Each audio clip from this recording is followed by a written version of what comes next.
Have you heard Grant Cardone talking about buying a house is the single worst investment you'll ever make?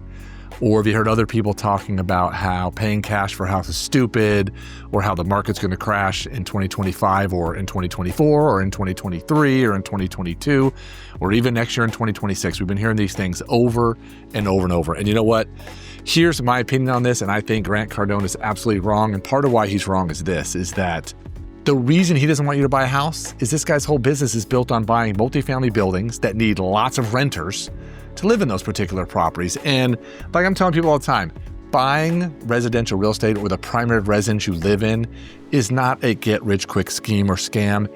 It is a way that most people, not entrepreneurs, not business owners, not people that are already worth lots of money that made their money some other way and bought all sorts of real estate, but the everyday average person who goes to a job, gets paid every 2 weeks, is how they build up some semblance of net worth and their wealth over the long haul. And here's why. If you look up the stats, it'll show you the average homeowner is roughly 35 to 40 times higher net worth than those people that are a renter. And I'm not saying you should never rent. I'm just saying that Grant Cardone saying that buying a house is the single worst investment that you'll ever make is not true. And here's some reasons why. Point number one, again, his business depends on you being a renter. He wants you to rent in his multifamily buildings. Number two is, like I just said, homeowners are just worth a whole lot more money than renters. Number three is people that are talking about market crashes.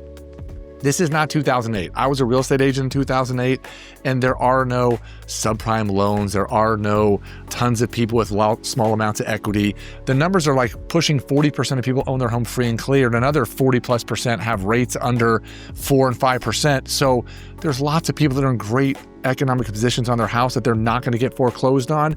Could you see a market correction? Absolutely. But are you going to see a market crash?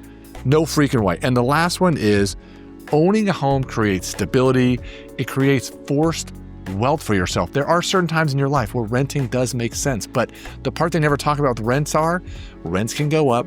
The owner can sell the house and force you to move. Moving costs a lot of money as well. And I realize there are some costs associated with home ownership that you don't have as a renter, but at the end of the day, there's a reason why the average homeowner has a lot greater net worth than the average renter. And like I said, don't listen to all these people that just try to scare the hell out of you about don't pay off your house, leverage the crap out of it, owning a home is the worst investment ever, the market's going to crash. It's all a bunch of just scare tactic, BS and malarkey and baloney. So just figure out your way to find something you can afford in an area you want to be in, and over the long haul, you'll win.